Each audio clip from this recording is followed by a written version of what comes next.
All that is possible for me. That's who I am. And what do I want? I don't want to just be successful in the world. I don't want to just make a mark or have a legacy.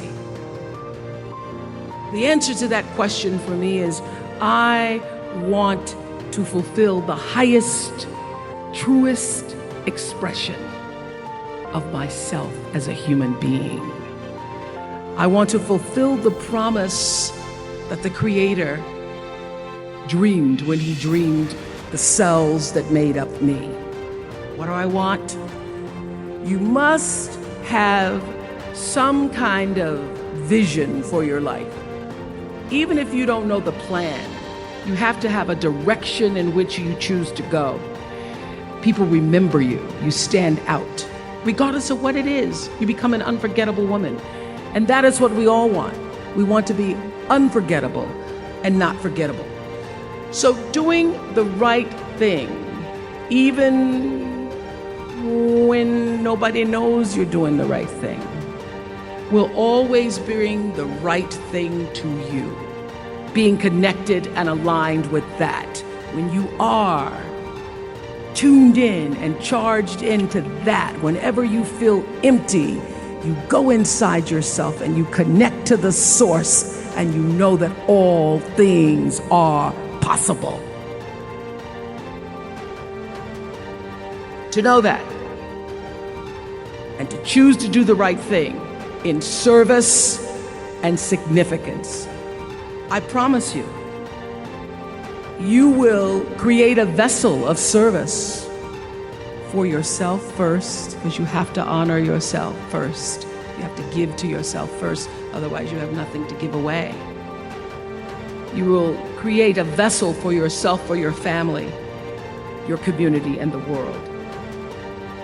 A human being nowadays cannot go without one of them to impact their energy, which is the coffee.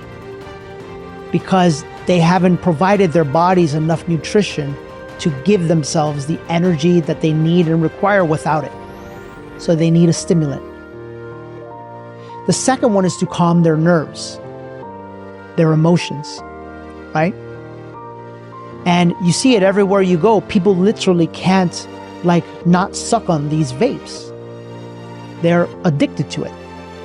Because they're addicted to the feeling, they're addicted to what it does to it, and more importantly, they're addicted to having something outside of themselves.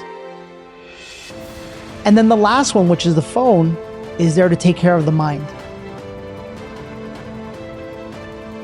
So I want you to think about this. A human being is essentially three parts: mind, emotions, feelings, and the body.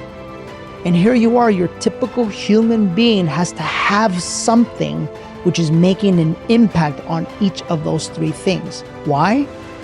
I'll tell you why. Because nowadays human beings are deeply disconnected from truth and from who they are. And they're scared to discover who it is that they really are. See, when you're afraid of being alone, what you're really afraid of is you're really afraid of yourself. And by the way, I'm here to let you know, that's some scary shit. It's some scary shit, because when you really realize how powerful you are and you really realize that you don't need anything external, it's like you literally get unplugged from the matrix.